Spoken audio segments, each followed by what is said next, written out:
باسم الآب والابن والروح القدس، إله واحد آمين. أهلا بيكم في قناة البطل الروماني. فلا تكن إلا فرحا، سفر التثنية عدد 16-15.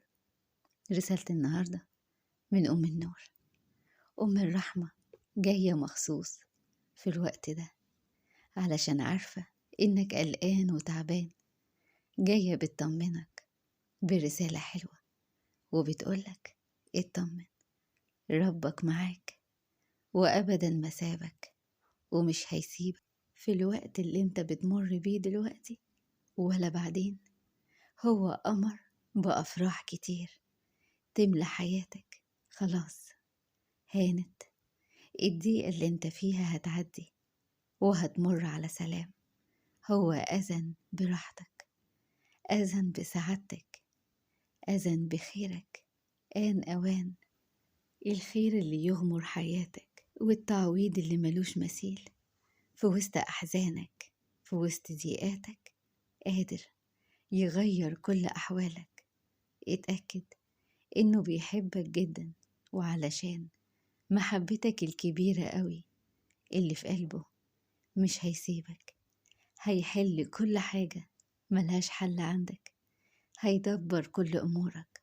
اوعى تخاف، اوعى تشيل الهم ولا تقلق حتى، لأن رحمة إلهك ملهاش حدود.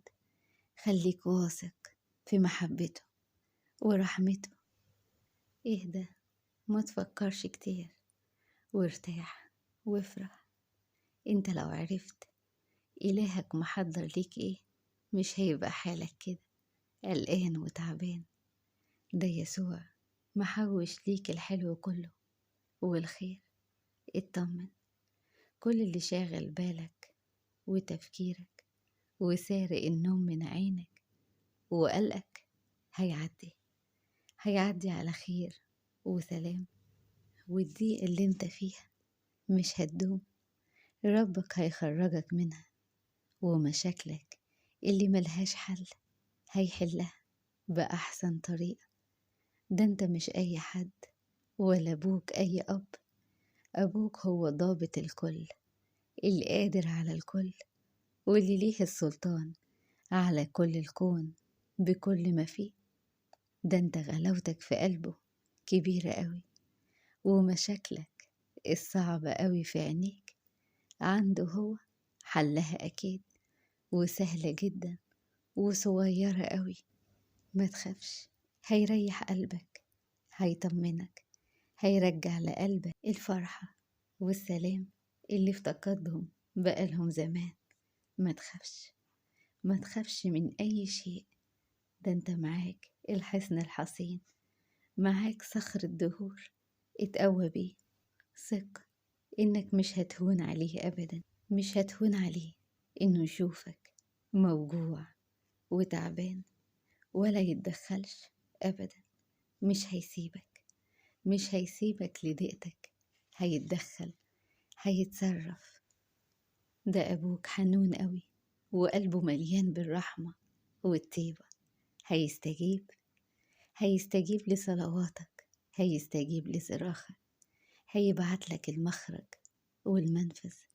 هيتدخل، هيتدخل في كل أحوالك بطريقته العجيبة اللي تفوق أي توقع وأي تفكير.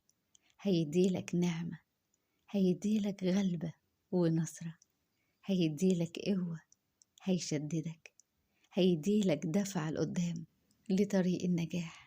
لا تخف، رب القوة، رب الجنود سيفتح جميع الأبواب المغلقة، وسيأتي الفرح والفرج قريبا جدا. اتأكد إن يسوع إله المستحيلات، إله العجائب، هيصنع معاك الآيات والمعجزات. بس انت امسك فيه، اوعى تسمع لعدو الخير، اوعى تستسلم لأفكاره اللي دايما بتشكك أولاد الله. اوعى تسمع لكلامه اللي بيملى بالإحباط واليأس. خلي عينك بس إلهك الحي رب الجنود، وتأكد إنه مش هيغزلك ولا هيتركك، هيعوضك. هيعوضك عن كل اللي انت دقته ومريت بيه من تعب، من ألم، من خذلان. هيعوضك أضعاف أضعاف بتعويض عظيم. هيعوضك عن الفرحة اللي راحت منك، هيعوضك عن الخسارة اللي انت خسرتها، هيعوضك عن كل اللي انت دقته ومريت بيه، وعن أيام كتير مضت وعدت مليانة بالوجع والألم. هيعوضك بأيام كتير مليانة بالبهجة والسرور والسلام والفرح. هيعوضك بتعويضات أشكال والوان ما خطرت أبدا على بال. هيعوضك عن المحبة الحقيقية اللي انت ما لقيتهاش في قلب أقرب الناس ليك. ما كل حاجة هو آخد باله منها، ولا يمكن يضيع أي حاجة. لابد ولازم في تعويض أكيد. ما تخافش، هيعبر بيك كل صعب وكل مستحيل. هينجيك، هينقذك، هيملى حياتك بينابيع فرح وخير وسلام ونجاح وأمل ونعمة. سيجعل الحزن والتنهد والكآبة تهرب منك. ده الآية بتقول: لأعطيهم جمالا عوضا عن الرماد. سفر أشعياء عدد 61:3. إلهك قادر جدا يطلع من الرماد جمال، قادر يعوض قلبك، قادر يفرحه. هيستجيب، ما تخافش، لأنه عارف اللي في قلبك وعارف كل اشتياقاته. وعلشان كده هيديلك سؤالك وطلبك، وهتشكره وهتمجده وهتقوله: أشكرك يا رب لأنك استجبت لي. آمين.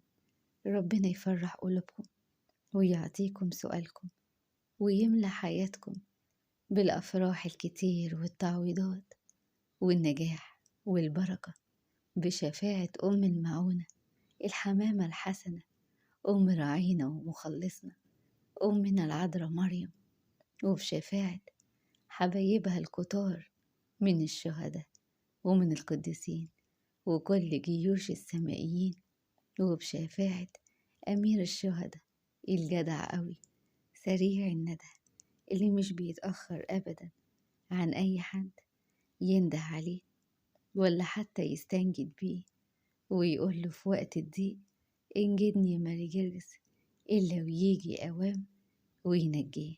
قناة البطل الروماني.